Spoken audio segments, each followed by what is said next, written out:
Welcome back to the 14th Jaipur Literature Festival from this iconic Amer fort at the Diwani Arm, or the place for general audience.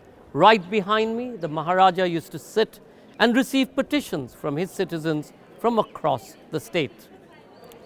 The festival is of course protected by Dettol, and we'd like to thank the Department of Art and Culture for allowing us to use this as a backdrop to bring to you this very special session presented by Fever FM.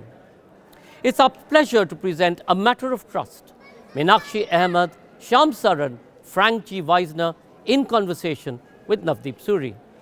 Journalist and writer Meenakshi Ahmed's latest book, A Matter of Trust, charts the complex relationship between India and the United States from the years following India's independence to today's evolving politics. Based on her research of presidential papers, newly declassified documents, memoirs, and interviews, the book evaluates the dynamics between the people in power in both countries against the backdrop constantly developing socio-political economic changes. In conversation with former diplomat Navdeep Suri, former secretary to the Government of India Shyam Saran, and former diplomat Frankie Weissner, Ahamed discusses the far-reaching implications of this relationship and the current global political climate. Meenakshi Narula Ahamed has had a varied career as a journalist and prior to that as a development consultant. She's worked at the World Bank in Washington, D.C., as well as for the Ashoka Society. In 1989, she moved to London and became the foreign correspondent for NDTV. She has served on the board of Doctors Without Borders, the Turquoise Mountain Foundation, and the Drugs for Neglected Diseases. Shyam Saran is a former Foreign Secretary of India and has served as Prime Minister's Special Envoy for Nuclear Affairs and Climate Change. After leaving government service in 2010, he has headed the Research and Information System for Developing Countries, a prestigious think tank focusing on economic issues, and was the chairman of the National Security Advisory Board under the National Security Council. He has recently published a book, How India Sees the World. Frankie Weissner is an international affairs advisor at Squire Peyton Boggs LLP, a career diplomat with the personal rank of career ambassador. He previously served as ambassador to India from 1994 to 1997. Additionally, he held the positions of ambassador to Zambia, Egypt, and the Philippines. He returned to government in 2005 to represent the Secretary of State as her special representative to the Kosovo status talks. Navdeep Suri is Distinguished Fellow at the Observer Research Foundation in New Delhi. He has previously served as India's ambassador to UAE, High Commissioner to Australia, ambassador to Egypt, and Consul General in Johannesburg, Africa. After his acclaimed translation of his grandfather's Nanak Singh's novels, Pavitra Papi as the Watchmaker and Adhkiriya Phul as a Life Incomplete, he has worked on Khuni Vaisakhi, a long poem written by Nanak Singh in 1920 after surviving the Jallianwala Bagh massacre. Please do remember to comment by typing it into the comment section below. Ladies and gentlemen, A Matter of Trust, Meenakshi Ahamed, Shyam Saran, Frankie Weissner in conversation with Navdeep Suri.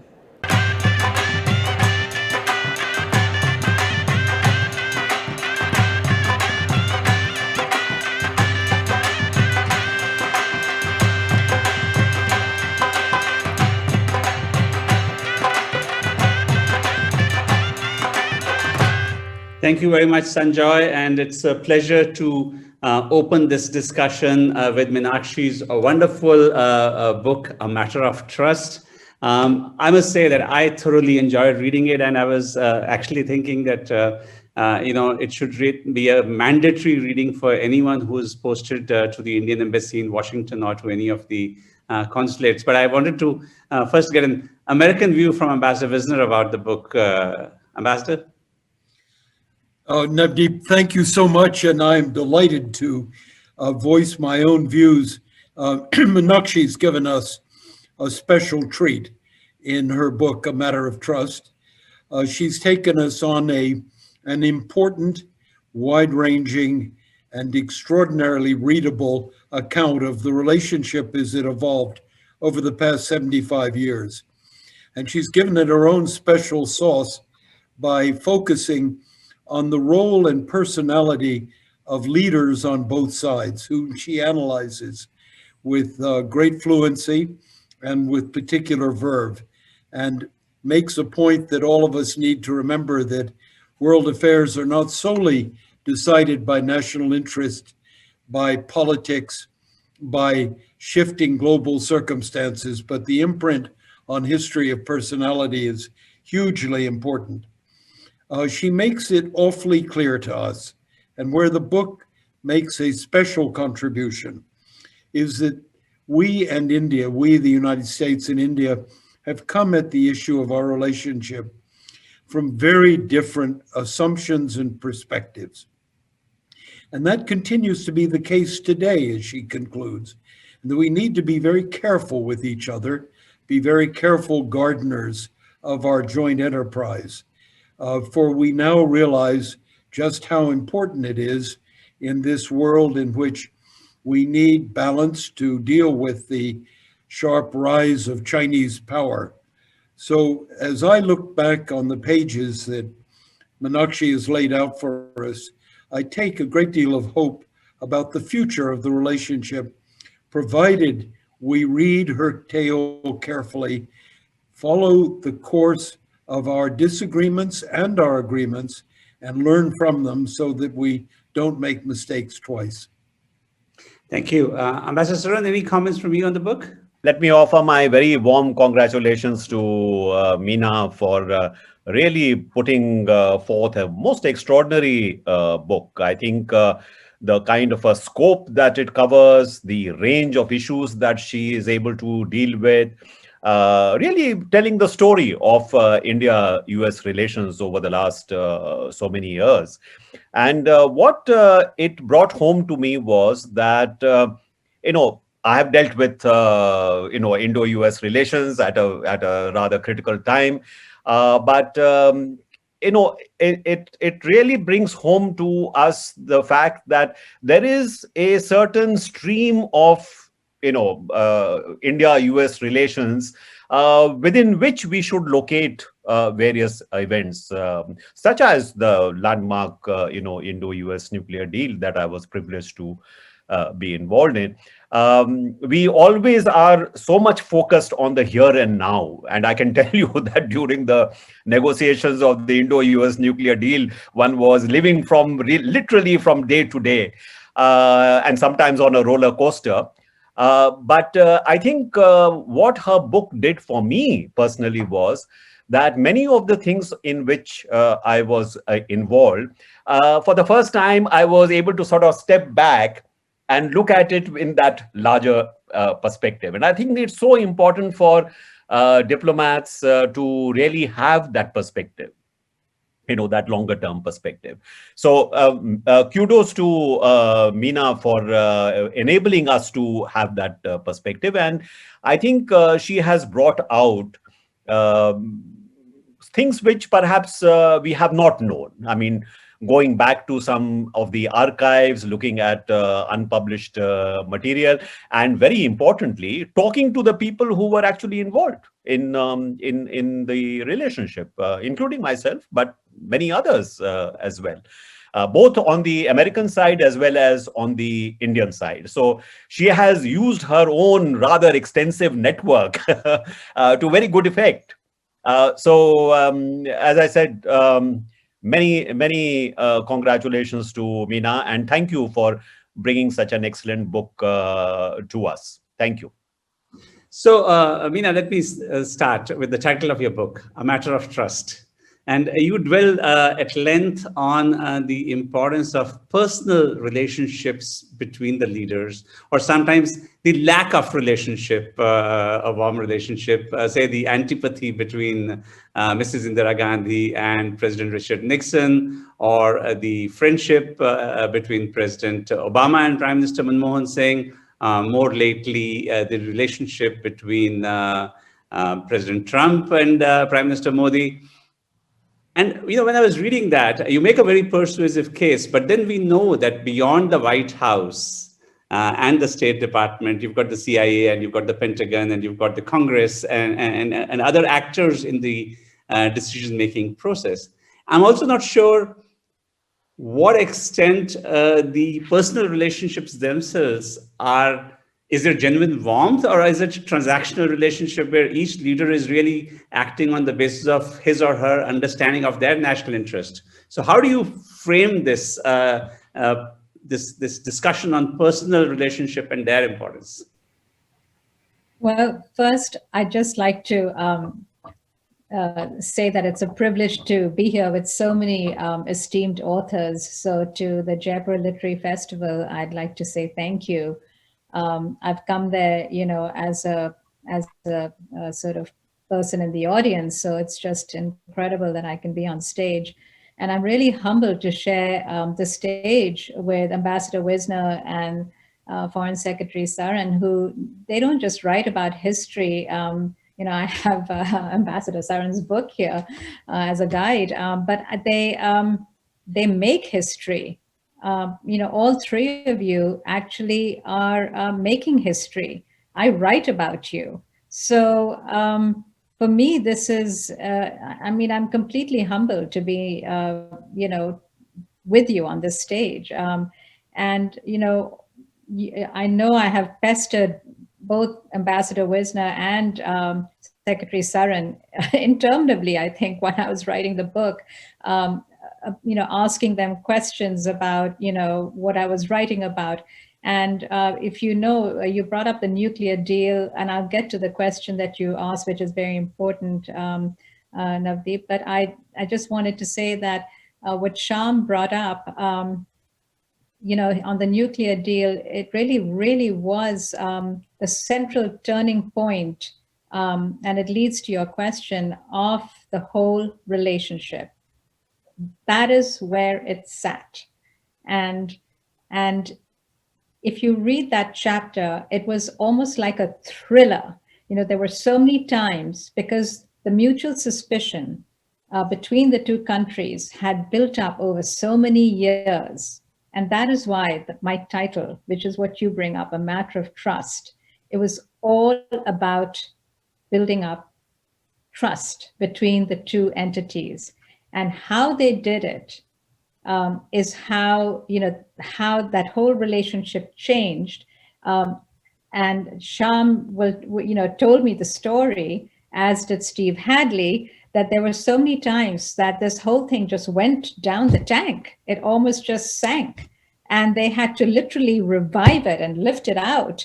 And it sometimes took going right to the Prime Minister and the President, and they had to put their weight behind it. And it was really developing a sense of trust. And, we had the Atomic Commission of India, all the nuclear people in India who were just as nervous and shall we say suspicious as there were the people on the other side. I mean, you had Bob Einhorn, for example, who a lot of you know, who was called the Ayatollah of the nuclear club on the US side. But then you had, the people on the India side as well, who I've mentioned in my book, who were equally suspicious. And it was people like Shyam Saran and Steve Hadley and people like that who negotiated and Ashley Tellis and people who kind of sort of eased and broke down all these mutual suspicions, who were trying to fight for that larger goal. That was that end of that rainbow, who saw the greater picture and kept striving to get relinquishing the country's interests. And that was a very difficult negotiation. And I think in a way, the nuclear deal encapsulates everything that's perfect about international relations. Shyam really was a hero, I have to say, on the India side. He was a formidable negotiator, and there were some heroes in this whole process. And that relationship, and putting the White House behind that relationship, Condi Rice and President Bush put their weight behind that relationship. And that is what changed everything. And that is why we have the relationship today that we have. So, and to go back to your question, Navdeep, for many years, I don't think that during the Nehru years, we had two very different systems of government. In the U.S., you have a president, but the president really, he may want to give aid to India, or he may want to give aid to, have a NATO alliance or whatever, but he needs Congress to come along with him. And he needs to appropriate money from Congress. I think Frank can talk to this. So you need to get, the president has a lot of power, but he also needs to have Congress on his side. If Congress is not on his side, if he can't persuade Congress, he's going to have a hard time getting things done. So, so I don't think during the Nehru years, Nehru quite grasped the importance of this, because in India, Nehru was like a god, Mrs. Gandhi, certainly, everyone was always trying to interpret what she wanted. And then everyone in the cabinet and everywhere else would try and just follow what she wanted. And they would do what she thought was right. So, and in foreign policy, certainly Nehru held sway. So I think that if he wanted to pursue a certain policy, it was pursued. He did not really, I don't think he spent enough time when he went to the US, he didn't think he needed to schmooze with Congress, and you actually had to do that. So I think there was a sort of disconnect with all the different departments that you need to persuade to come along with you. And so I think, personalities made a big difference. You had some ambassadors that were really truly important in the Nehru years. I'm going to come to that separately, Meenakshi. So I just want to get Ambassador Wisner's take on this. Your point about the CIA. So one of the things that, and Frank can speak to this, and I think I'd like to have him weigh in on this in a second. But once during Eisenhower, once they had an alliance, a military alliance with Pakistan, and that began to develop, the Pentagon is a very important place in Washington, D.C. There's a sort of standard joke in Washington that, they fly around in their private military planes. They have the biggest budget. Then comes the CIA. They're going first class, and then you have the sort of State Department person going economy, carrying his own suitcases, hoping he can hitch a ride with one of the other two. But the Pentagon has a lot of power, and once they had a relationship set up with Pakistan, and it kept increasing. You had all those guys, in a sense, not directing foreign policy, but sort of rooting for the Pakistani side. And because they'd already invested, they invested in a base in Peshawar initially, then they invested in, arms sales. So I think, and then once the CIA got involved, it became very difficult for India, I think, to have a year. Ambassador Wisner, I was a young first secretary tramping up and down the long corridors of Capitol Hill when you were on your way to Delhi as ambassador. And I mentioned this in terms of the role of the Congress and the relationships with other actors, because at a time when we were trying to sell India's economic reforms and trying to persuade the administration to dehyphenate India and Pakistan. And of course, we had that famous visit by Commerce Secretary Ron Brown. At that time, there was also one Assistant Secretary for South Asia, Robin Raffel, in State Department, who had a very different perspective on things. And I want to take you back to those years in the mid-90s, when you were in Delhi, and how you felt about the relationship at that time. Navdeep, thank you for taking me back. I credit Meenakshi and Shyam Saran for putting their finger on the transitional moment of the nuclear deal, but the nuclear deal didn't just jump onto the stage and change the relationship. There was a predicate. If you go back, as you correctly do, to the 1990s, two facts stand out. The Indian-American relationship was bogged down on 2 points.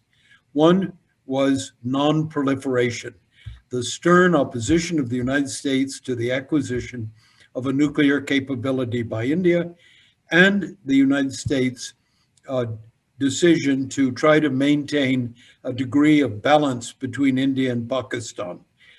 Typical, you found it in the bureaucracy, you found it on Capitol Hill. Many of us remember the name of Larry Pressler. What did make the difference was India's decision to change the game. When you conducted your nuclear test, you actually did something you never would have imagined, nor would have I at the time, is that you freed the relationship, because no longer was it bound simply on the question of nonproliferation. That was over. And President Clinton, and I remember it very, very well, he'd been through Kargil, he'd recognized the dynamic between India and Pakistan and the change in our interests, but the nuclear matter, he was finally free. And he came to India and put his own particular stamp. Now, coming back to your question to Meena before, you said, what matters more, bureaucracies or presidents? Obviously, both matter. But without Clinton's personal decision that we wanted to turn the page with India, move forward, he got on a plane, he came, he stood in before the Lok Sabha and before your parliament. This was a signal that America had actually switched, and it took presidential leadership. I often asked what it was that moved Clinton. One, Sandy Berger, who was the Deputy National Security Advisor at the time, he said, Frank, you don't understand. Bill Clinton cannot resist the prospect of 1 billion votes. He just loves to campaign. So whether whimsical or not, Clinton is the one who moved it. What was absent at the time, on both sides, frankly, was a sense of the strategic importance of the relationship. Commerce was building, Ron Brown was traveling, businessmen were coming, but the strategic importance had yet dawned on us.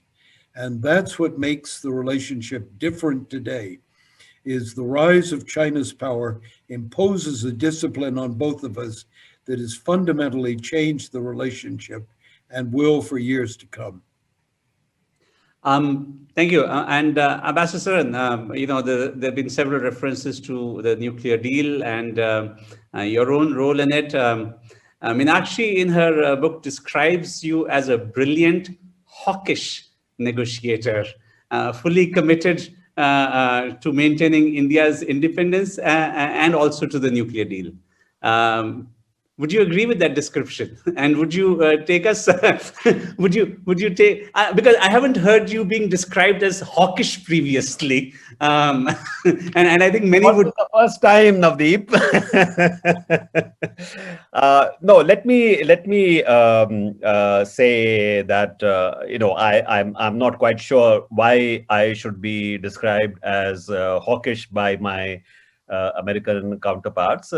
I think they were as determined to safeguard what they saw as US interests. And I would submit that as an Indian negotiator, it was my job to try and protect Indian equities. And I think in retrospect, we didn't do too bad a job in achieving that, as I think was true also of the American side. But I want to particularly address the issue that you brought up about the role of leaders. And here if you give me 2 minutes, I'd like to share my perspective. One is that there is no, I think, substitute for strategic, convergence or some alignment of interests before countries can do things like the nuclear deal. So I think we cannot say that there was suddenly out of the blue this popped out because President Bush or Prime Minister Manmohan Singh, in a sense, made it happen. No, I think the backdrop to this was a growing convergence of interests, a sense, yes, of China's emergence and what it meant for India and the United States of America. But I would submit not only that. There was also a sense in the United States that here was a country which was growing at the rate of, 8% to 9% per annum. If you recall, Navdeep, at that time, people were talking about India as the next China, the great commercial opportunity that, India's, during the tsunami, you found that India's naval forces were first off the block, in a sense, delivering assistance and supplies to countries all over Southeast Asia. I think it was a combination of these things which really brought about a certain change in perception in the United States that here was a country which was worth aligning with, particularly in terms of what the future is going to be. Which of the countries today would be knowledge societies of the future? I think that question was answered. Yeah, this will be probably one of the countries which will be in the ranks of the knowledge societies of the future. Look at what the Indians are doing in Silicon Valley. These are the guys. So there was that sense. But I would say that, having said that kind of alignment of interests are very important, there are occasions where the personality of a leader can tip the balance one way or the other. Maybe a limited role, but it is a very, very critical role. So this is what I have also argued, that during the time that we were negotiating the nuclear deal, we came, and this I mentioned to Meena, that we came at various points to a complete impasse. And for example, I remember when we had this whole business of, whether we should be allowed reprocessing or not as a permanent entitlement. And Steve Hadley said, sorry, it's simply not possible, under our legal system. We can't do it. And it was one of the multilateral meetings, I forget which, where we met President Bush just walking by, and he was very fond of Manmohan Singh. He would say, this is one leader I really relate to, and he's a kind of a guru. I mentioned to Prime Minister Manmohan Singh, why don't you at least mention this to him? And that's what he did. He said, Mr. President, we have this problem. And he calls Steve Hadley and says, my friend is telling me there is this problem. You go and sort it out. And Steve Hadley said, well, this is a bit difficult, because there are legal issues. He said, I don't care. You please go and sort this out. So, there were occasions of that kind. So, in a sense, what I'm trying to convey is that cannot happen unless there is that, strategic, backdrop. But once that backdrop is there can be occasions where leaders, depending upon how they perceive the relationship, can make a difference. And I think this certainly was true during the nuclear deal. And the second point, you talked about, spending several hours walking up and down the long corridors in the Congress. Let me tell you again, that was critical in making the nuclear deal happen. Because if the Congress was not on board, we would not have the nuclear deal. Full stop. So, the time and energy which was spent in turning the opinion around in Congress was very critical. And the change, Navdeep, was when I first went to Henry Hyde and tried to convince him that we should have his support. He said, I cannot do that. I'm chairman, I have to be very careful. And here is what my staff is saying, that, this will blow a hole in the non-proliferation, regime. This is not a good idea. Okay, I have heard you, but, we'll see how it goes. And the same Henry Hyde, after the act was passed, and I went to thank him, And you know what he told me? He said, Mr. Ambassador, this is the proudest moment in my life, that here is an act which really cements our friendship, which carries my name. For me, this is a great privilege. So that is the road we traveled, in a sense. And this is not reflective in terms of the nuclear deal. It is reflective of the road we traveled in the relationship. So you've covered the role of the leaders at the big picture level, the role of professionals like yourself and Stephen Hadley and so many others who were working on the detailed roadmap and of the Congress. There was one other element, which is the Indian diaspora. And maybe I can bring Meenakshi in on that first, and then take Ambassador Wisner and your comments about the role that the Indian diaspora has played and perhaps continues to play in the relationship. Navdeep, I just want to say one thing. I put that description of Shyam on purpose in there, the hawkish that you brought up. And that is actually meant to be a real compliment, because when I obviously spoke to both sides, right? And you can see from speaking to Shyam how he was, in a way, the spine of my my chapter, because he was creating that history. On the other side, of course, I spoke to several of the actors, including Steve Hadley. And the one thing I found was that they had a great respect for Shyam, but they were also quite, I wouldn't say intimidated, because Americans aren't intimidated, but they considered him hawkish because they viewed him as so knowledgeable. They figured that they could not run circles around Shyam. He always knew everything and every detail of the nuclear deal down to the last, millimeter. But they also knew that Shyam was going to hold out for the last inch of his country's interest. So that, as an Indian negotiator, I mean, he from the Indian perspective, he's a true patriot. He got everything that India wanted. So from their perspective, he was hawkish. But from India's perspective, my God, he was like the ultimate brilliant negotiator, because he got everything India wanted. So coming to the role of the diaspora.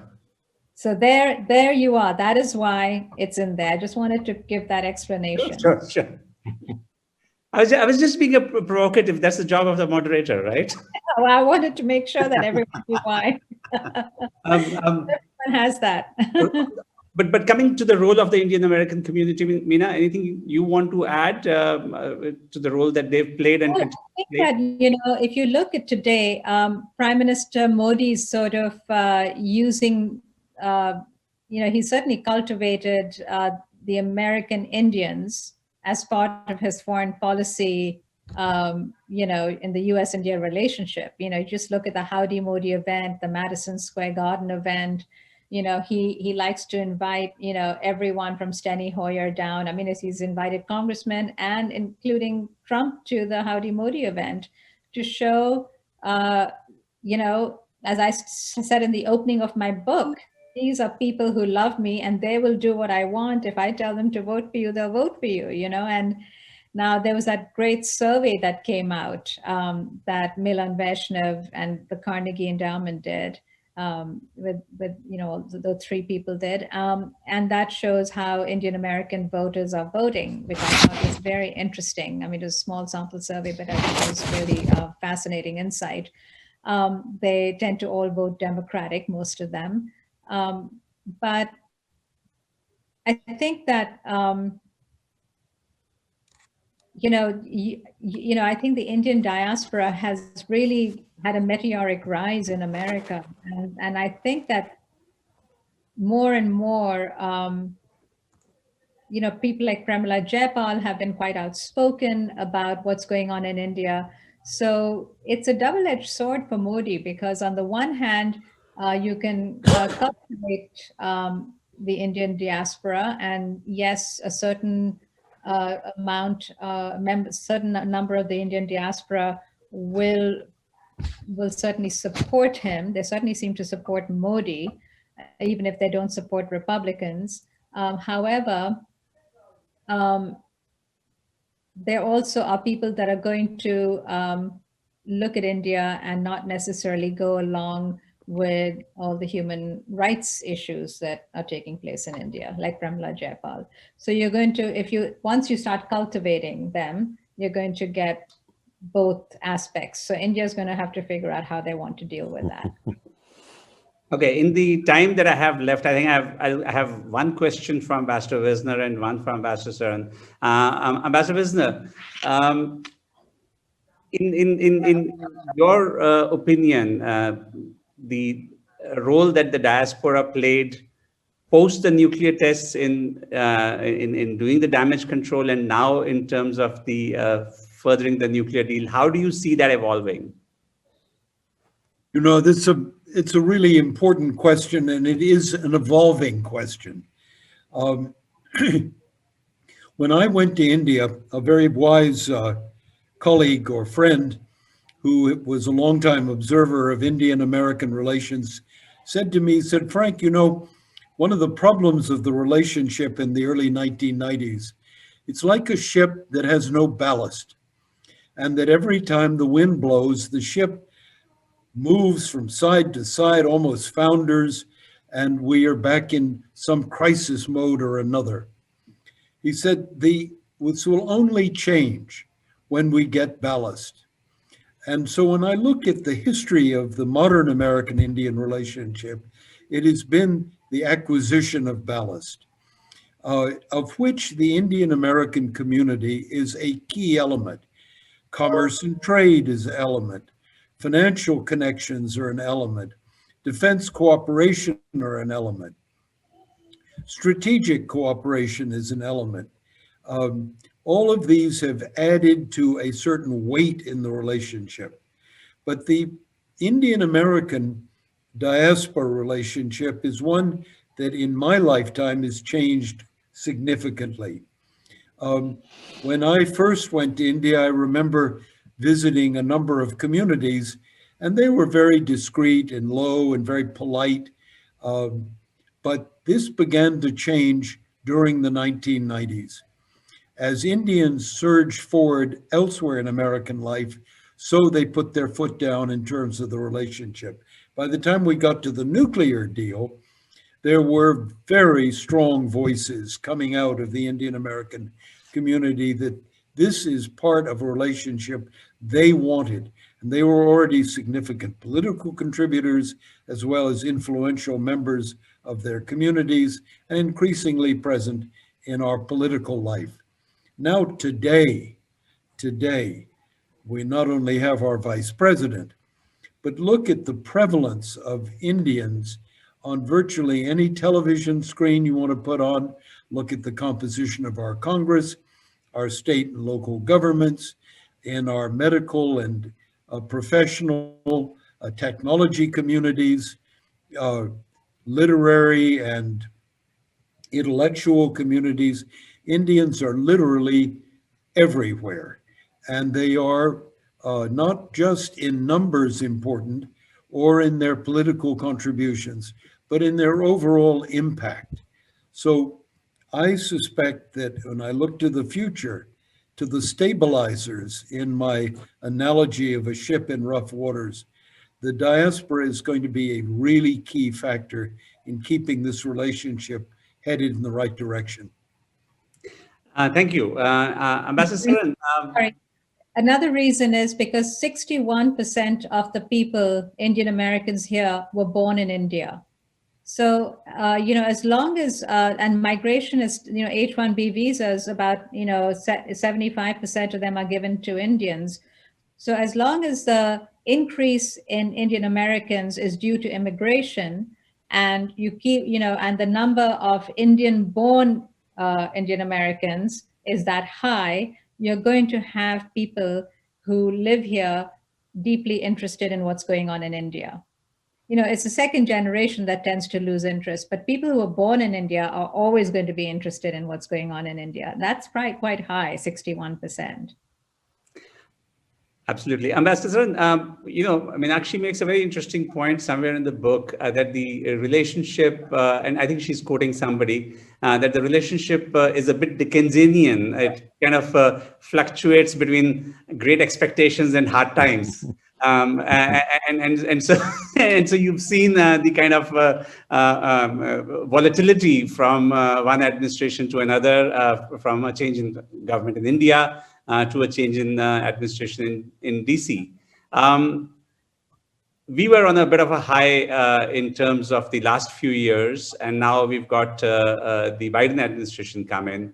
There are some who say the adults are back in the room. There are others who would say, with Jake Sullivan in the White House, Bill Burns in CIA, these are known persons who know India and the India Connect quite well, and so we don't have to go back to the drawing boards to start from the first base again.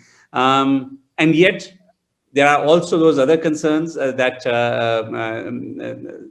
these are friends who will also critique us on whether it's on human rights issues or on other matters that we may be sensitive about. How do you see the relationship going forward in the context of whatever Meenakshi has been saying in her book?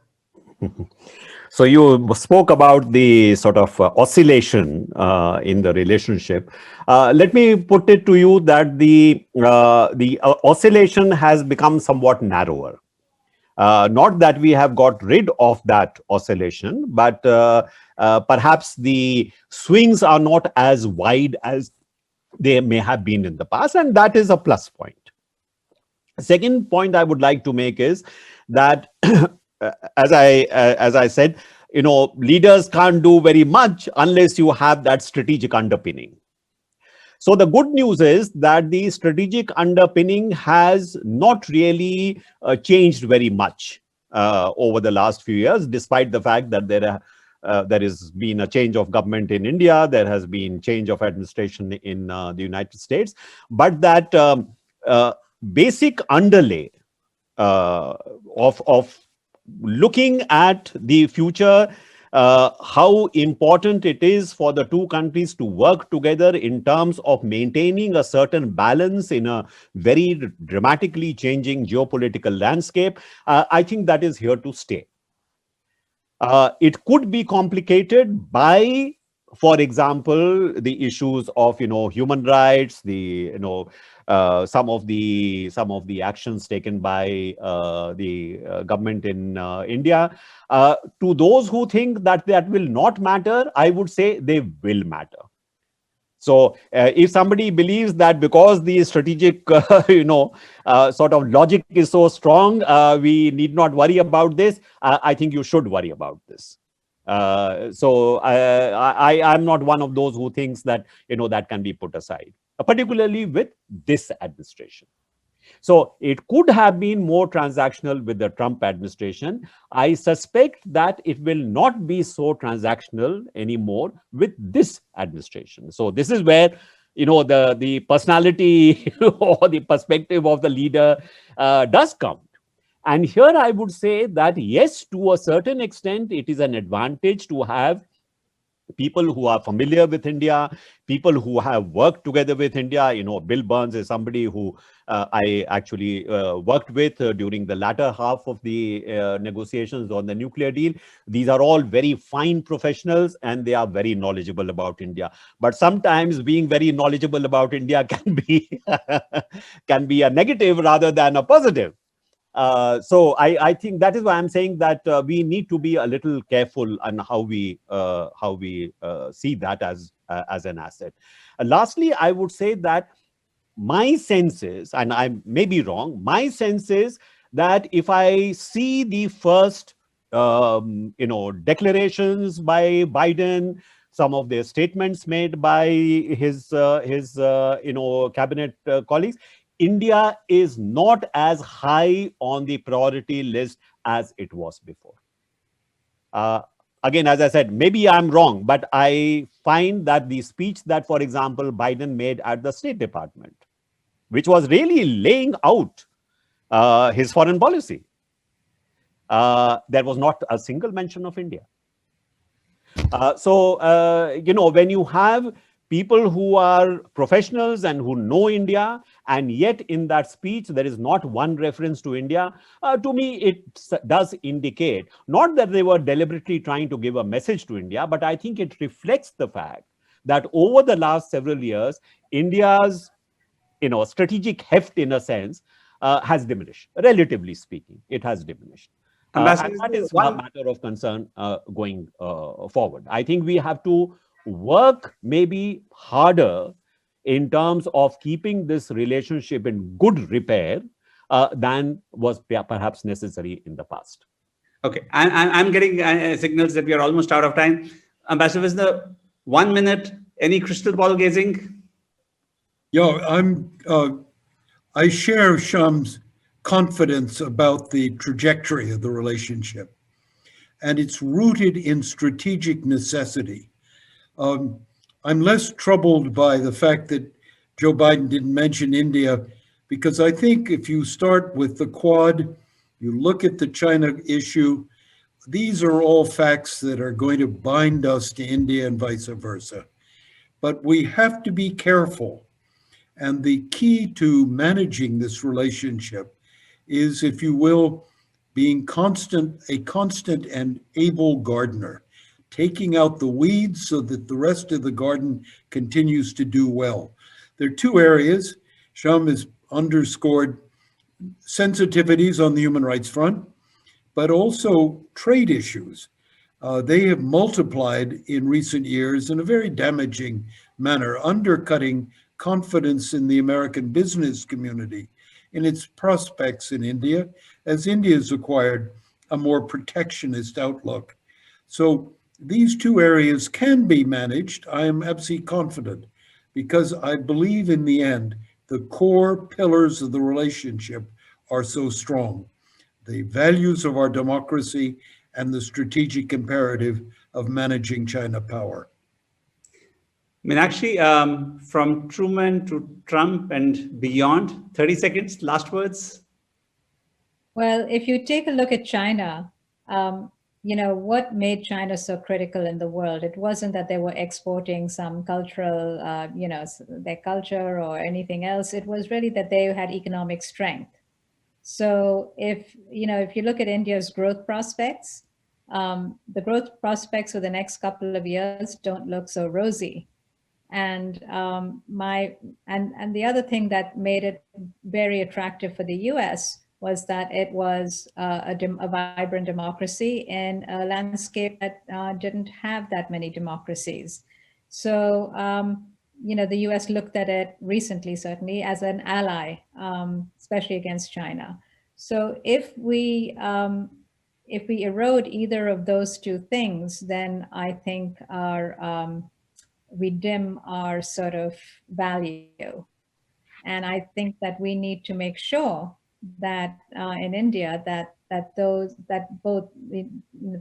hard work is done on both those fronts, to make sure that we ensure that we maintain all the democratic institutions. Otherwise, it's going to be a dilemma, I think, for this administration for sure. Ambassador Wisner, thank you very much. Ambassador Saran, thank you very much. And what a privilege to be with you. Wonderful book. We could have gone on this conversation for much longer, but we're coming to the end. Sanjoy, back to you. Thank you, Meenakshi Ahamed, Shyam Saran, Frankie Weissner, Navdeep Suri, for this incredible session. I think what it does, this book, is sort of gives us a sense of what went wrong and puts into place the issue that was primarily about cultural differences between these two great democracies.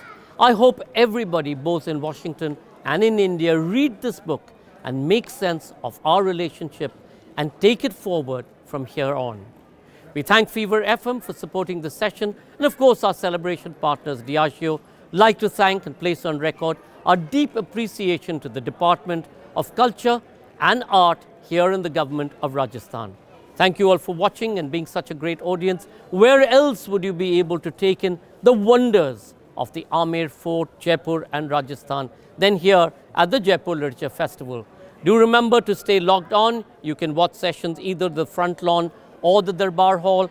And of course, do remember to order your books from Amazon online. Visit our art and artisan site, Earth Fables. And if you can, please do support us by pressing on that contribute tag. Till we meet again, stay safe, stay protected. We are being protected by Dettol.